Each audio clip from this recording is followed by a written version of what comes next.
Hi friend, today I'm going to be showing you a fantastic recipe, especially if you have veg that you need to use up. So I'm lucky enough right now to have some incredible homegrown vegetables.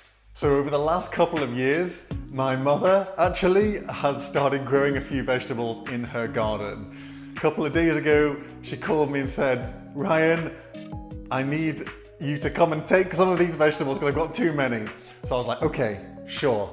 I have an idea for this. I'm gonna make this into a beautiful recipe video. Now, of course, you might not be lucky enough to have a mother that's grown vegetables, but you can do this with any vegetables you get from the store or a market, anything like that. So I'm going to be making a beautiful soup, which is a great way of combining a bunch of different ingredients, especially veg, into something that's just going to taste divine. So my first major homegrown ingredient is this humongous purple cauliflower. So you can use white cauliflower, that's fine, but purple is what my mum decided to grow, so that is what I've got, and it's just beautiful. Just look at the colour on that.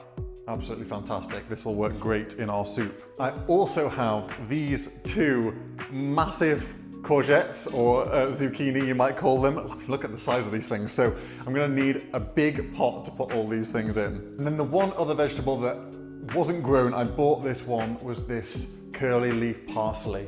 And we just want a little bit of flavor intensity, I think, from this fresh herb to give a little bit more oomph to our soup.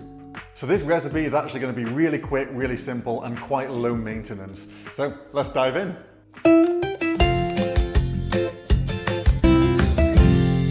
Welcome back to the channel. I'm Dr. Ryan Williams, your host and the founder of Growing Pure, where I help you make vegan cooking and health fast, simple, and mind-blowingly tasty. So quick shout out before I get started. You can get the full written recipe for this soup, totally free gift to you. Click the link in the description below, it is all yours. So all I'm gonna do to get started is chop up our cauliflower and courgettes into sort of roughly bite-sized pieces. You don't need to be too particular or meticulous. You can just chop it up roughly because it's all gonna get blended anyway into a soup. So let's get going.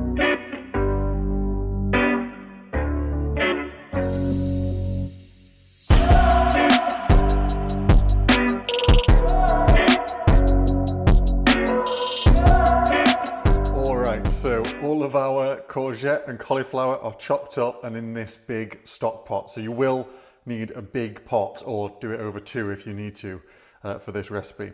So I'm going to get started with some heat, and I'm going to be going for about a medium heat.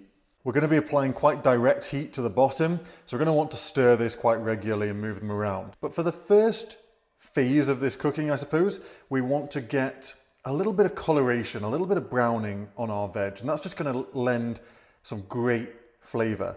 So we aren't aiming to really blacken and char the veg, but if we get a little bit of browning, a little bit of coloration, that is great. And even if there's a little bit that sticks to the bottom of the pan, that's not the end of the world, because once we add our water in, that's going to sort of deglaze it. All right, so I can hear this starting to sizzle and cook away a little bit.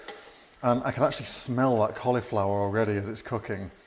It's absolutely beautiful. I just love the smell of it. Incredible. So just keep this going. I mean, this is in my case, because they're homegrown, the cauliflower and courgettes were massive. So this phase might take more like 20-25 minutes for me, but in general, probably about 15 minutes will be enough if you've got a more sensible quantity of starting veg. One thing I would say is, with this recipe, it's helpful to have a lid, so we can just put that on. Now, the lid will help trap in steam, and that steam will also help cook our veg. But the other thing is, once we blend it up and turn it into a liquid soup, one of the issues that can happen is that it can sometimes spit and pop out liquid as we apply heat to it. That lid just catches those spits and stops them going all over your lovely kitchen. All right, so our veg is cooking away nicely. You can see how the cauliflower is starting to go a little bit sort of translucent. That's as the heat's coming at it. Now at this point, I don't know if you can quite see, but it's quite wet at the bottom because there's a lot of water in these veg. So it's just kind of, these are more or less just steaming because they're all on top of each other. So I think at this point we want to just keep this cooking with the lid off and just let some of this steam escape. Because once most of that water's gone, we're going to be able to get some of that browning that we're after. And then we can add in more water, boiling water from the kettle afterwards to turn it into our soup. So I'm just going to keep cooking this and keep evaporating bits of this water so that we can get some of that little bit of browning going on. All right, so this is cooked right down now. And you can actually see we have got a little bit of that browning sort of around the edge here and that sort of thing. So we don't want too much of that kind of, we don't want it to taste burnt, but we just want a little bit. So I think that's fine. You can obviously see, if I was just serving normal cauliflower, this would be massively overcooked. But for soup, that's not a problem because we're all going to blend it up anyway. So just going to turn the heat right down low and then just add a little bit of water just to have a very gentle simmer. This is optional, but for that extra little bit of creaminess, what I'm actually going to do is add in some oat milk, or you can use a plant-based milk of your choice. The other thing I'm going to do now is you'll notice I haven't seasoned this at all yet. I've got these pots of vegetable stock, so I'm going to add in 2 of those. These are quite salty, so most of the salt is going to be coming from that. And we're also going to get quite a lot of nice kind of umami flavour as well as the saltiness. And I'm going to go in also with a little bit of black pepper. All right, so our soup is pretty much ready to blend, but there's a couple more ingredients we want to get in there. Firstly, some of this lovely curly leaf parsley.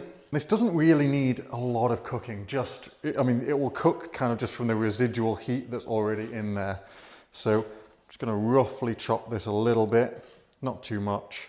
The other thing that I'm going to add to give us a really lovely, fiery, warming flavour is this English mustard. You can use other kinds of mustard, so for example French or Dijon would be great. If you're not a fan of that really zingy flavour, then either leave it out or go quite easy on it, but I think this will add a lot and make sure that every bite of our soup is delivering on flavour. Okay, so I'm just going to turn the heat off actually at this point because everything in there is perfectly cooked now. So let's get our parsley in. We also want 1 or 2 teaspoons of mustard. And then just give this a little stir. Okay, so now it's time to get out the stick blender and literally blend this up in here. We can just stick the blender in and blend it until it's nice and smooth. If it's too thick, we can add a little bit more water or plant-based milk if you prefer. So let's do that right now.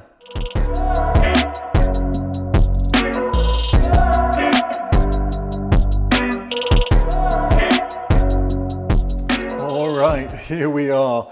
It's all blended up, totally smooth at this point, and I think that's about the consistency that I like. I prefer quite thick soups, but you could always thin it out a lot more than that if you wanted to. So one really important thing to do before we serve our soup is to give it a little taste. Make sure that all the flavours are right before we serve it so we can adjust if we need to. Yeah, I really like that. I don't even think it needs anything. The only thing that I probably would say is a little touch of acidity would help, but that's why we're going to be spritzing on some lemon juice onto the bowl as we plate this up. So that's great, it's all ready to go. So the only thing to do now is to ladle this out into bowls. And there we have it, our beautiful, simple cauliflower and courgette soup. Now, it's ladled that into the bowl here. The only things I need to do to finish this off is just garnish with a couple of parsley leaves. And also I'm just going to squeeze over a little bit of lemon juice for that pop of acidity. So I'm just going to do it through my fingers here so we don't get pips on. Wow, look at that. That must be an acidic pH reaction. I was not expecting that. Oh my word. Well, there you go. chemistry in your kitchen for you. Wow, that is surprising, but I like it. You know, it might be that the purple pigment in the cauliflower acts as a natural pH or acidity indicator. I know that happens with red cabbage, for example, so it will change colour depending whether it's in an acidic or alkaline environment. And it may well be that the purple in that cauliflower does something similar. Wow, what a cool, unexpected result. I was not expecting that. And it makes for an incredible visual effect. Let's take a closer look at it.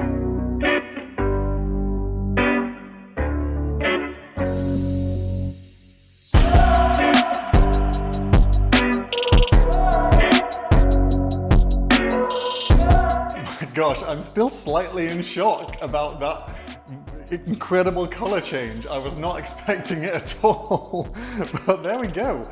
That's a cool little effect. If you happen to find purple cauliflower, you can do this yourself. However, it's time for a taste of this fantastic soup. Here we go. Let me give this a little try. Oh, wow. That is really, really good. So much flavour in there. And that little pop of acidity from that lemon really completes it. You get the parsley coming through, cauliflower and the courgette. You can taste every element in this, which is great. That is really, really good. And I think this would work well at various different times of year, right? So I think it could be a nice summer dish, but also it would be nice and warming in winter too. So there we have it. That is my cauliflower and courgette soup recipe. Ideal if you are wanting to get rid of some leftover veg or you happen to have some homegrown veg like I did. And bonus prize, it changes colour. Who knew? Now, quick reminder, if you would like the full written recipe, it is in the description below. Please click it, free gift for you so you can go away and make this for yourself at home. I'd like to thank you so much for watching, and I will see you in the next video.